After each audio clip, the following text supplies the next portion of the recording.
Olá, seja mais uma vez muito bem-vindo a esse momento de transmissão do louvor e da pregação da palavra que nós fazemos aqui aos domingos, a partir da Melquitol Palavra Central. Saúdo você nesse dia com a palavra de Mateus 24, o versículo 35. Passará o céu e a terra, porém as minhas palavras não passarão. Céus e terra passarão, mas as minhas palavras não passarão. Essa palavra nós temos no momento final já, em Mateus 24, momento final desse evangelho, e são faladas por Jesus, especialmente quando ele estava indo para o tempo final do seu ministério aqui na terra. E mesmo que ele não estivesse mais presente dias depois, o seu Espírito Santo aqui viria e traria, sim, esse momento de atualizar a palavra do Senhor em nossa vida. E assim ele o faz até hoje. E a palavra de Jesus é, olha, o céu e a terra podem passar, mas aquilo que eu digo, aquilo que é a palavra de Deus, isso não passará. Pode a humanidade inteira se voltar contra mim, pode o mundo cair, pode as pessoas nem conhecerem mais quem é Deus, mas a palavra dele não muda. Deus não vai ajustando ou se ajustando conforme as circunstâncias, mas ele convida sim a ajustarmos as circunstâncias da nossa vida, a sua palavra, recorrendo a essa palavra maravilhosa que ele nos dá. Por isso também que nesse dia, você e eu possamos nos colocar debaixo dessa palavra poderosa do nosso Deus, sabendo que ela não passa, mas ela nos sustenta e ela nos orienta e ela nos conduz àquilo que é o alvo da nossa vida aqui e também nos dá esperança assim para a eternidade. Convido você a um momento de oração. Senhor nosso Deus, nós queremos dar graças por mais esse dia, te louvando e agradecendo, Senhor Deus, por todo o teu conduzir em mais uma semana que passou. Nós pedimos, Senhor Deus, que o Senhor venha nos abençoar com a tua palavra maravilhosa. E obrigado, Senhor Deus, que nela nós temos a segurança de que ela não muda, de que ela é sempre a mesma, Senhor Deus. E por isso nós temos esse firme ancoradouro onde nos sustentar, Senhor. Que o Senhor possa abençoar a nossa casa nesse dia, a nossa família, e que em nossos relacionamentos, Senhor Deus, a tua palavra possa permear tudo aquilo que nós falarmos e ouvirmos. Abençoa este momento e também agora aceita o nosso louvor com todo o nosso coração, de maneira que ele engrandeça o teu nome, Senhor. Oramos em nome de Jesus. Amém. Convido você ao momento de louvor.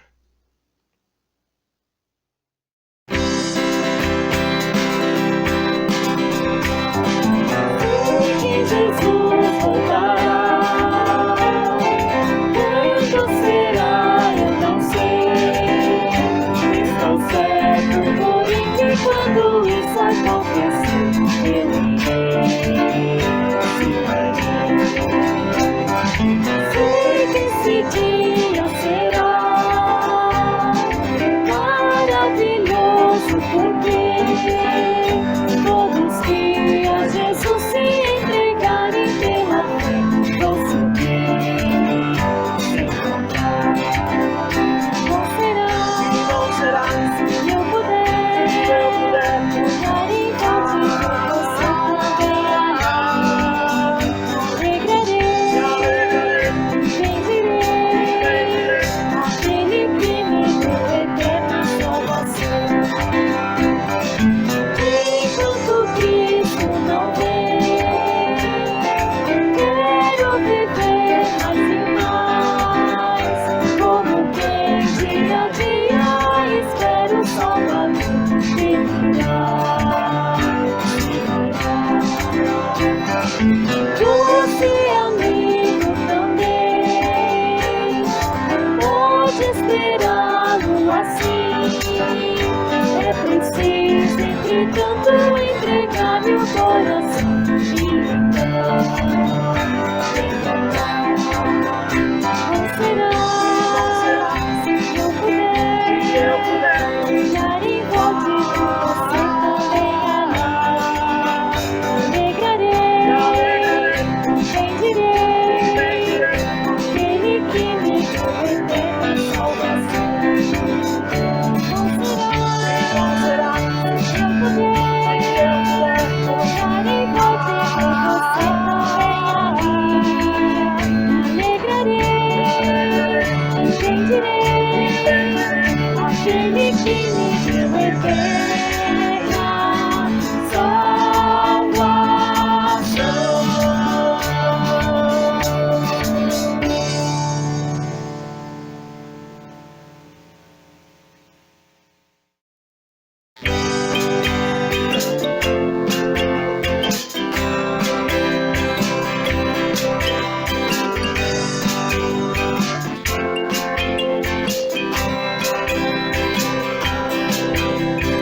Essa é a arca de Noé que Deus mandou, encher de bichos que Deus mandou, encher de bichos. Então, o que é que tem na arca de Noé?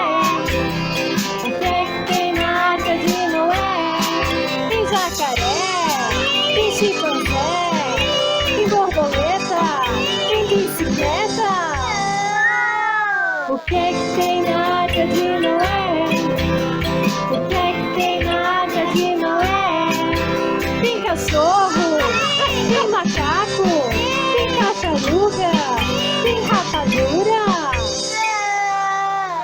Essa é a arca de Noé que Deus mandou, encher de bichos que Deus mandou, encher de bichos. Então, o que é que tem na arca de Noé? O que é que tem na arca de Noé? Tem girafa, tem capivara, tem periquito, tem pirulito. O que é que tem na arca de Noé? O que é que tem na arca de Noé? Tem canguru, tem avestruz,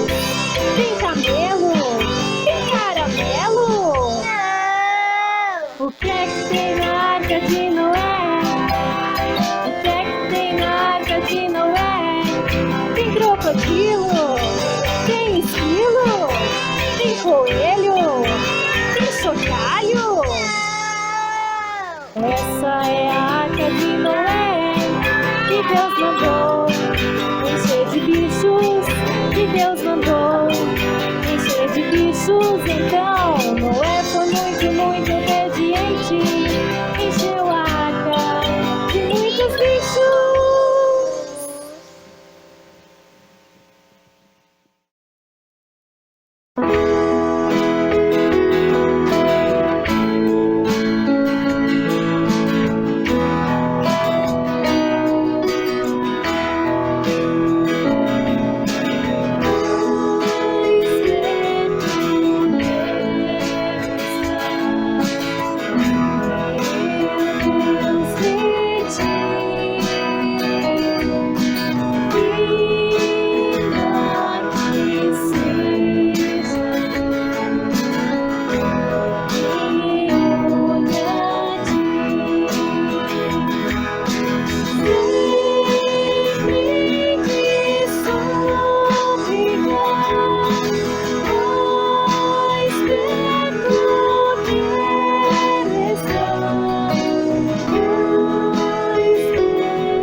Eu inicio esse momento de pregação citando ou usando duas imagens.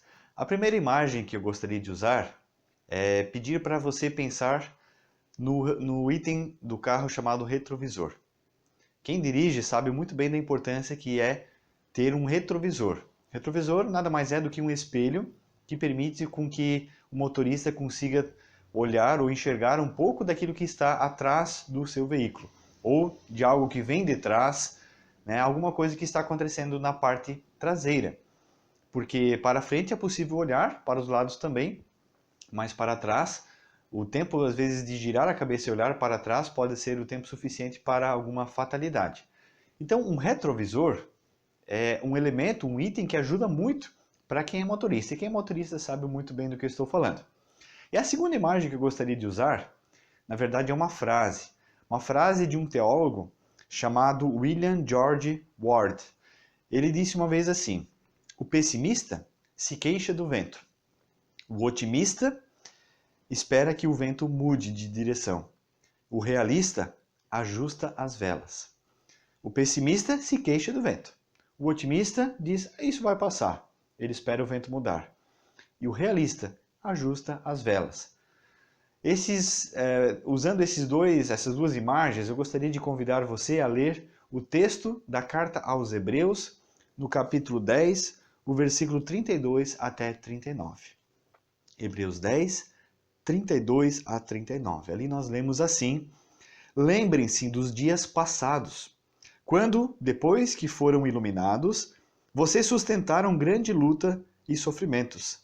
Em certos momentos, vocês foram transformados em espetáculo, tanto para serem insultados, quanto para serem maltratados. Em outros, vocês se tornaram coparticipantes com aqueles que foram tratados assim. Porque vocês não apenas se compadeceram dos encarcerados, mas também aceitaram com alegria a expoliação dos seus bens, porque sabiam que tinham um patrimônio superior e durável. Portanto, não percam a confiança de vocês, porque ela tem grande recompensa. Vocês precisam perseverar para que, havendo feito a vontade de Deus, alcancem a promessa. Porque ainda dentro de pouco tempo, aquele que vem virá, e não irá demorar. Mas o meu justo viverá pela fé. E, se retroceder, dele a minha alma não se agradará. Nós, porém, não somos dos que retrocedem para a perdição, mas somos da fé, para a preservação da alma. Até aqui esse texto de hoje. A carta aos Hebreus é conhecida, uma carta muito especial da comunidade primitiva, especialmente entre os hebreus, entre as pessoas que pertenciam já à antiga aliança e que haviam sido iluminadas pela fé, pelo Espírito Santo, de maneira que os seus olhos da fé foram abertos, crendo em Jesus como Senhor e Salvador das suas vidas e colocando agora nele a esperança de uma aliança superior à antiga aliança. E toda a carta aos Hebreus é escrita por quê? Porque muitos desses cristãos que vieram do povo judeu, com o passar dos anos, começaram a esmorecer, a cansar na fé. Porque os anos foram passando e aquela promessa de que Jesus em breve voltaria parecia que estava se tardando em cumprir. Muitos cristãos, por isso, à medida que a perseguição antiga foi se instalando em Jerusalém ou em todo o mundo, esses cristãos começaram a desistir do caminho com Jesus e ficaram tentados a voltar à antiga aliança. Porque por mais que a antiga aliança também não fosse aceita por outros povos, a aliança com Deus, na lei do Senhor, os outros povos pelo menos toleravam algumas coisas. Já a nova fé, agora a fé em Jesus, sempre foi uma fé que jamais o mundo aceitou e jamais vai aceitar, porque ela é escândalo. Afinal, como pode o Filho de Deus, como pode o próprio Deus morrer na cruz e isso servir agora para a salvação das pessoas? Como pode um Deus que se apresenta como aparentemente fraco querer ser o salvador da humanidade? Então essa lógica, por isso essa palavra da cruz é loucura para os que se perdem, porque eles não compreendem, e de fato não é possível compreender. Por isso é necessário ser iluminado, é necessário que os olhos do coração sejam iluminados pelo Espírito Santo de Deus para que alguém possa crer em Jesus, aceitá-lo na sua vida e assim pertencer à nova aliança com Deus. Mas o que acontece aqui?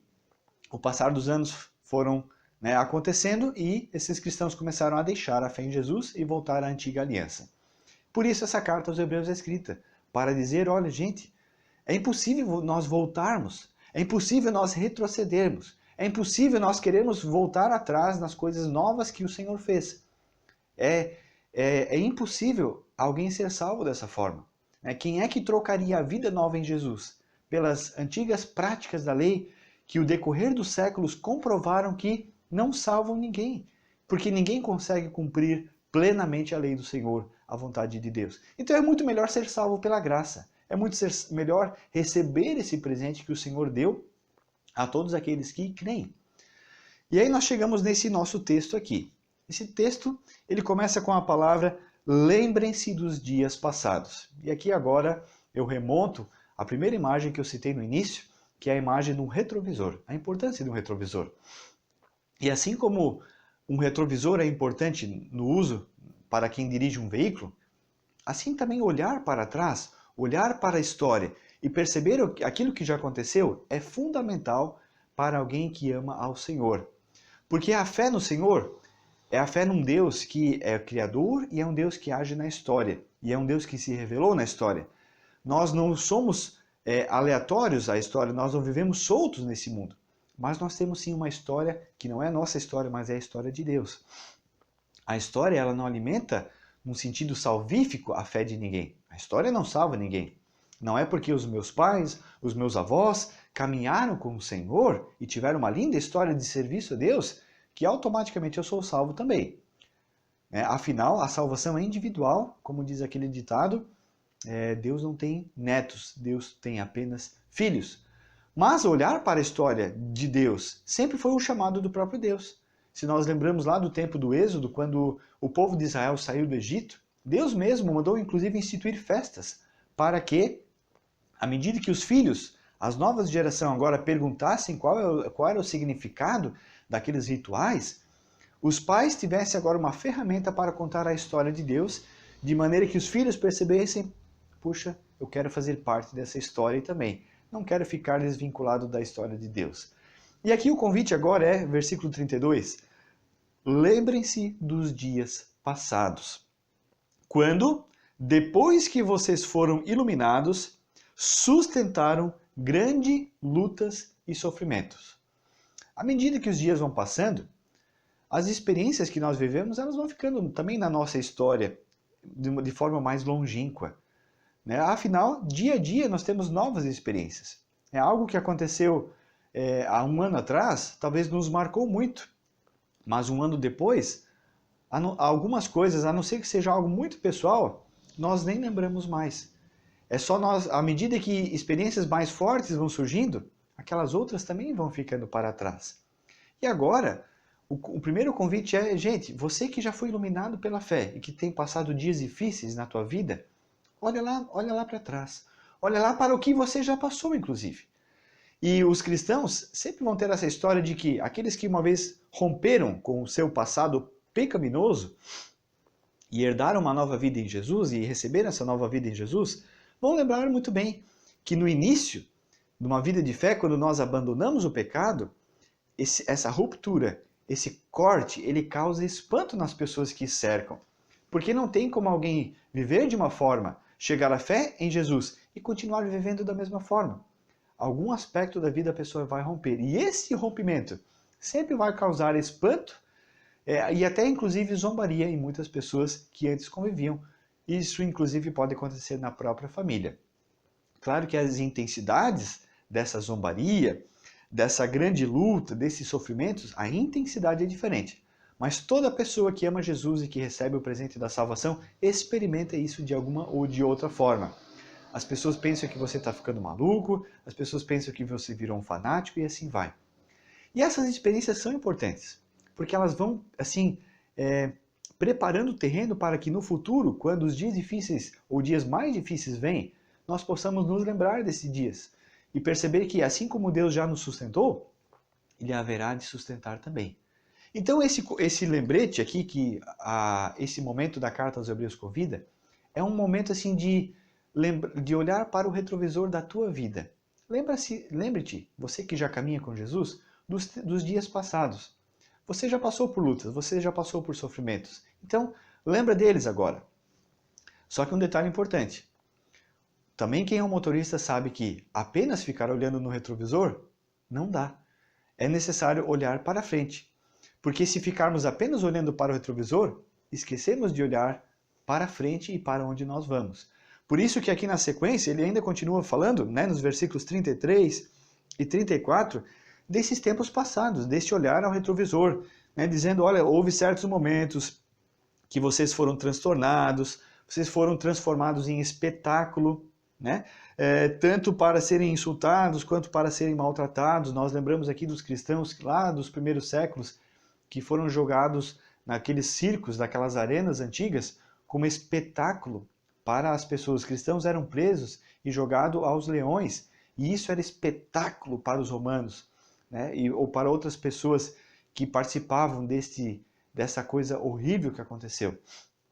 Coisas que não são diferentes das de hoje, apenas talvez na sua forma de execução. Porque hoje algumas coisas o mundo não permite mais, embora que em muitos lugares do mundo ainda aconteça desta e de pior forma ainda talvez também.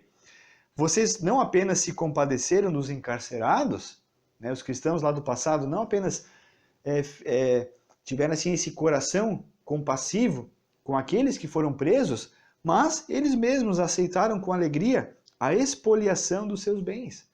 Então, não apenas cristãos foram presos, mas muitos tiveram suas casas invadidas, seus bens tomados e tiveram que presenciar isto de forma quieta, olhando apenas as coisas acontecerem, inclusive pela força do Estado, inclusive por antigos amigos. Só que por que isso foi possível? Diz aqui a carta aos Hebreus, porque eles sabiam que tinham um patrimônio superior e durável. Os cristãos sabiam muito bem aquilo que Jesus havia ensinado, de que os tesouros que nós ajuntamos neste mundo, a traça e a ferrugem corroem. E com isso Jesus não estava desrecomendando a buscarmos um patrimônio, a termos a nossa casa, os nossos bens e nos prepararmos para o nosso futuro de forma financeira também. Muito pelo contrário, Deus nos ensina e nos orienta a fazermos isso de uma forma como aquilo que Ele coloca nas nossas mãos, nós temos a finalidade de cuidar muito bem. E se Deus coloca muitas coisas em nossas mãos, temos que cuidar muito bem, como bons mordomos da sua criação. Mas, ao mesmo tempo, não precisamos viver apegados a isso de maneira como que este fosse o sentido último da nossa vida. E aqueles primeiros cristãos lá sabiam disso. E por isso muitos foram expoliados, né? Muitos tiveram esses inimigos vindo, como que se fossem numa guerra. E agora os espólios, os despojos dessa guerra eram levados como patrimônio desses cristãos, embora eles presenciaram e viram isso. Então é assim, o primeiro convite nesse texto é olhar para trás, olhar para a nossa história, refletir naquilo que o Senhor tem feito, já fez até o presente momento, e colocar numa balança e pesar. Puxa, será que não valeu a pena até aqui amar e viver com Jesus? E nesse momento aqui do texto nós já vamos perceber que sim, toda aquela luta do passado terá sido em vão apenas se nós abandonarmos a fé em Jesus, se nós tirarmos os nossos olhos de Jesus, apenas se nós não quisermos mais o presente de Deus na nossa vida. E aí vem a segunda parte. E por isso agora a segunda imagem que eu gosto de usar também, como eu já mencionei no início, aquela frase daquele teólogo William George Ward, onde ele diz, né, que o pessimista se queixa do vento. Ah, tá difícil nessa vida com o Senhor aí, porque tem muito vento, muita dificuldade, não dá para navegar assim. O otimista é a outra ponta. É aquele que diz, não, o vento vai passar, um dia vai passar. O dia que passar, eu navegarei com o Senhor. E já o realista, aquele que olha para a vida, aquele que olha para o convite que Deus faz e percebe e pensa e reflete, puxa, mas como que eu posso agir nesse meio? O realista, ele ajusta as velas. E quem ajusta as velas de uma embarcação percebe muito bem que aqueles ventos que estão acontecendo, eles acabam por se tornar oportunidades que Deus dá para a navegação. Não é de hoje que existem os chamados assim no mundo, os profetas do fim do mundo. À medida que episódios acontecem, e hoje as mídias, seja a mídia tradicional ou as mídias sociais, o acesso à informação é instantâneo. Acontece uma coisa lá do outro lado do mundo, nós já estamos sabendo. Acontece uma coisa lá com o vizinho, a gente já sabe na hora. Por quê? Porque todo mundo se expõe e expõe as coisas na mídia. Isso tem o seu lado bom, que nós podemos ficar informados. Mas, ao mesmo tempo, nós vamos percebendo que à medida que acontecimentos surgem, parece que agora é o fim do mundo. O momento que nós vivemos é esse. À medida que o ano começou, e começou a se falar, por exemplo, de pandemia, parece que agora o mundo iria acabar e não vai mais ter vida. Isso vai ser o último episódio do mundo. Pessoas querem isso, por isso são chamados os profetas do fim do mundo, que em cada episódio estão sempre anunciando o fim do mundo de maneira a causar desespero nas pessoas, para se aproveitar disso. Diga-se de passagem. O outro lado são aqueles que olham para todas as situações que acontecem e parece que vivem anestesiados, parece que nunca acontece nada, parece que não, está tudo bem, e parece que vivem numa realidade paralela. Isso também não é interessante assim para a vida, afinal, é importante nos antenarmos sim para o que está acontecendo sempre à nossa volta. E enquanto isso, o cristão faz o quê? Qual é o convite que a Bíblia faz? O convite que a Bíblia nos faz é, usando a frase ali, é ajustar as velas. E ajustar as velas não é alguma coisa que aquele que navega faz no início da sua viagem, no início da navegação, e coloca o seu barquinho lá no piloto automático, como se, não, eu ajusto as velas, eu quero ir para aquele lado, e o vento agora vai me levar ao meu destino. O ajuste de velas é algo constante que precisa sempre ser feito em todo momento, para quem quer chegar ao seu destino, né? E esse é o convite que nós vamos perceber agora, nos versículos 35 em diante, onde nós lemos assim: portanto, aqui temos uma conclusão. Portanto, não percam a confiança de vocês, porque ela tem grande recompensa. Primeiro conselho importante aqui. Portanto, né, depois de olhar no retrovisor, depois de fazer um balanço e perceber, puxa, mas a vida com o Senhor vale a pena. Depois de se conscientizar de que eu preciso dia a dia ajustar a minha vida. Agora eu sou chamado a, ajustando a minha vida, olhar para frente. E como que eu faço esse olhar para frente? Como esse olhar para frente acontece? Acontece não perdendo a confiança que nós temos, porque ela tem grande recompensa. Em primeiro lugar, então, vemos aqui que aquele que vive com o Senhor sabe que ele vai para algum lugar e que nesse local tem uma grande recompensa, de que vai valer a pena. E claro que isso daqui é uma forma de falar que não deve mexer com aquilo que naturalmente há em nosso coração, que é algo chamado ganância. Então vale a pena andar com Deus por isso, porque eu vou ganhar um grande tesouro, porque o céu vai ser de ouro e outras coisas por aí. Não é esse tipo de mentalidade gananciosa que nos deve motivar a andar e amar Jesus e a viver com Ele. Porque um dia eu vou ganhar alguma coisa.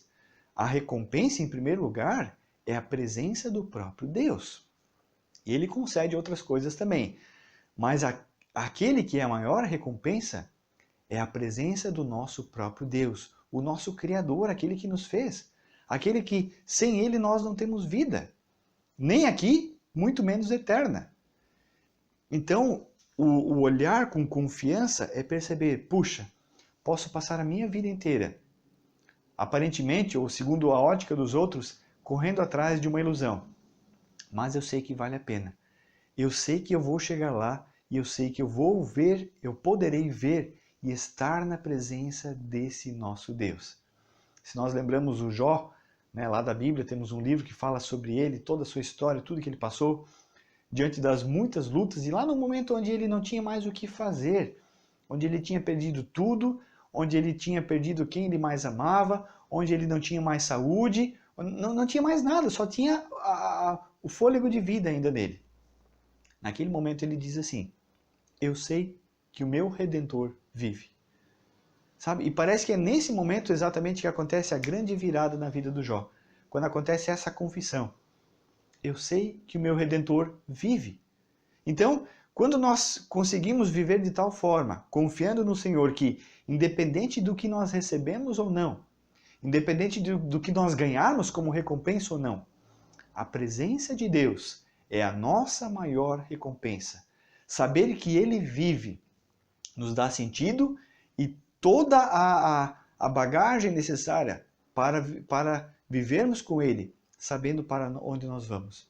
Não tem nada mais neste mundo que deveria nos motivar, nada, do que estar um dia na presença real do próprio Deus. Daí o versículo 36 vai dar uma dica para isso. Para chegar lá com confiança e estar na presença de Deus, agora não é mais necessário ficar olhando no retrovisor. Agora é necessário tirar os olhos de trás, olhar para frente, e este olhar para frente precisa acontecer com perseverança. Vocês precisam perseverar para que, havendo feito a vontade de Deus, alcancem a promessa. O perseverar não é algo tão natural assim do nosso coração. Naquilo que é o certo, naquilo que é o caminho bom, que é o caminho correto, que é o caminho da fé. Perseverar, não enxergando as coisas, é um exercício diário de ajuste de velas, como eu já mencionei antes. Perseverar no pecado, perseverar em coisas físicas, em coisas palpáveis, isso é fácil, isso é natural nosso. Andar com o Senhor e ficar martelando nesse caminho perseverante, aquele andar constante, não é uma natureza que nós temos em nós. Mas Deus nos concede sim as forças necessárias e o vigor necessário para que isso possa acontecer. De tal maneira que, independente do que aconteça, possa o mundo cair de um lado, né, possa o mundo desabar sobre a minha cabeça. Mas Deus concede sim aquela força que é necessária para a perseverança acontecer. Ou seja, não é algo que nós temos sozinhos, mas só com a ajuda do próprio Deus.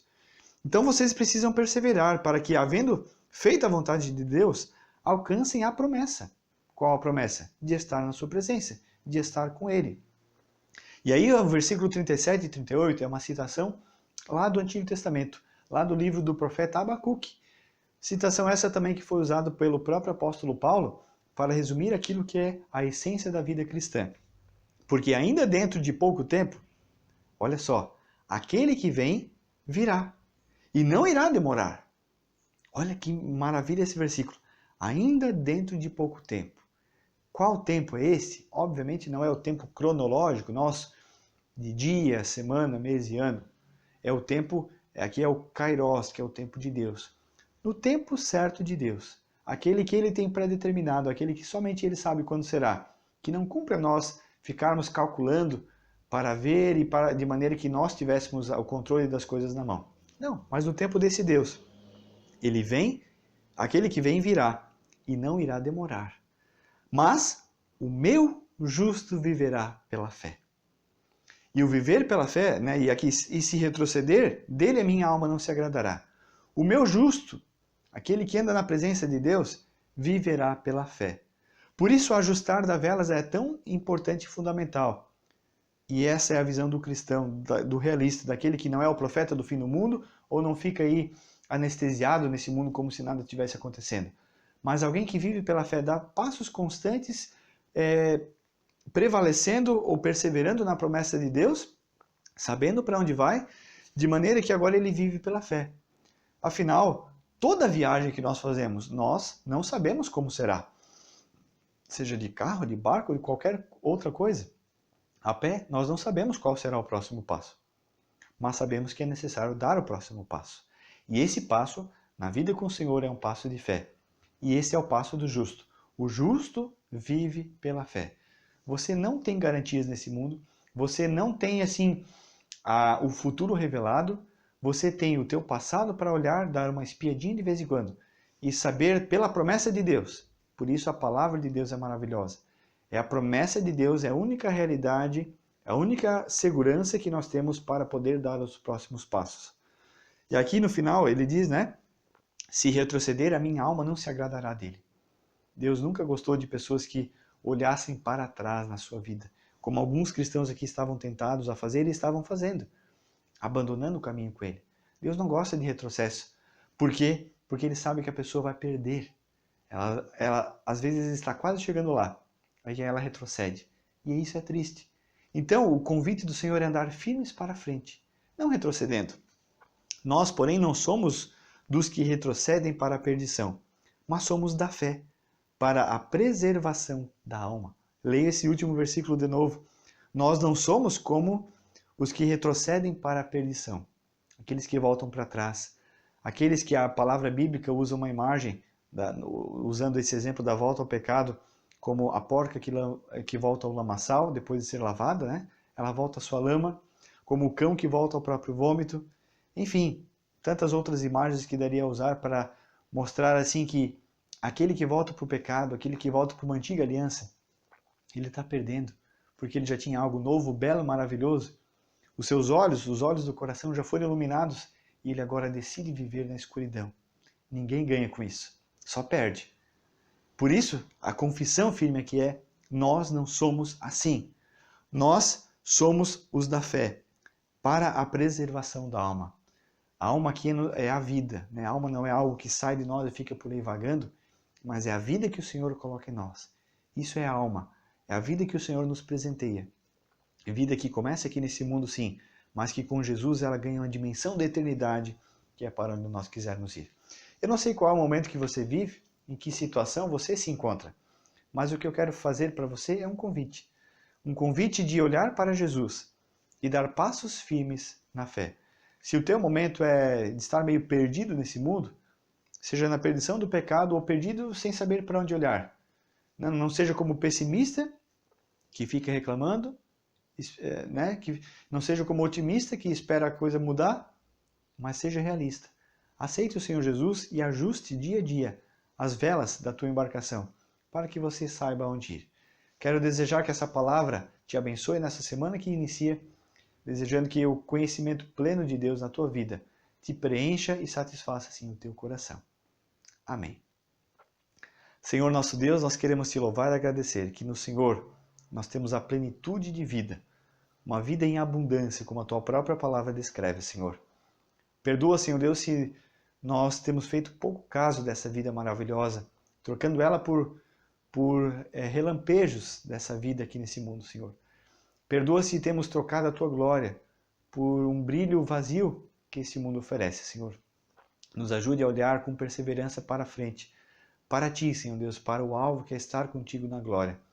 De maneira que nós também abramos os olhos para o momento que nós vivemos, olhando para trás e percebendo quantas vezes o Senhor já nos sustentou, já nos conduziu, já nos guiou, e olhando para o presente e para a frente, Senhor Deus, sabedores de que não tem outra vida melhor a ser vivida do que a vida com o Senhor. Nos ajude, Senhor Deus, a cada dia a andar assim no teu caminho. Por isso pedimos a tua bênção nessa semana que inicia em nosso viver, na nossa família, na nossa cidade, no nosso país. Conceda mais uma vez a tua graça adiante às nossas autoridades para que eles governem baseados na tua palavra, Senhor Deus, e tementes ao Senhor. E assim entregamos toda a nossa vida nas tuas mãos. Também clamando, Senhor Deus, por nossos irmãos cristãos que vivem em tantos lugares onde passam por lutas ferrenhas, Senhor Deus, de perseguição física, Senhor Deus, onde seus bens são tirados, onde eles não podem ter essa liberdade que nós temos aqui em nosso país, Senhor. E perdoa quando nós usamos mal a nossa liberdade e nos acovardamos e nos envergonhamos de testificar diante desse mundo quem é o nosso Deus. Nos ajude a firmes no Senhor, testificarmos a cada dia com o nosso viver quem é o Deus que nós cremos, sabendo que o nosso Redentor vive. Nós temos um Deus que vive e reina eternamente. Oramos em teu nome, Senhor Jesus. Amém. Quero mais uma vez convidar você a acompanhar o estudo bíblico na terça-feira à noite, às 20 horas, no Melk Itoupava Central, no Facebook, onde nós fazemos uma live, todas as terças às 20 horas. Sexta nós temos o momento dos adolescentes, às 19h30 no YouTube, e sábado às 14 horas da tarde, Mirim, das crianças, no YouTube também, no Melk Itoupava Central. Para as próximas semanas estamos aí nos preparando sim para o retorno dos nossos encontros presenciais. Possivelmente, se assim o Senhor permitir, na semana que vem teremos aí mais novidades. Convido você a orar por isso também, para que Deus nos conceda graça e podemos assim nos reencontrar novamente conforme a nossa expectativa. Que Deus te abençoe. Convido você a mais um momento de louvor.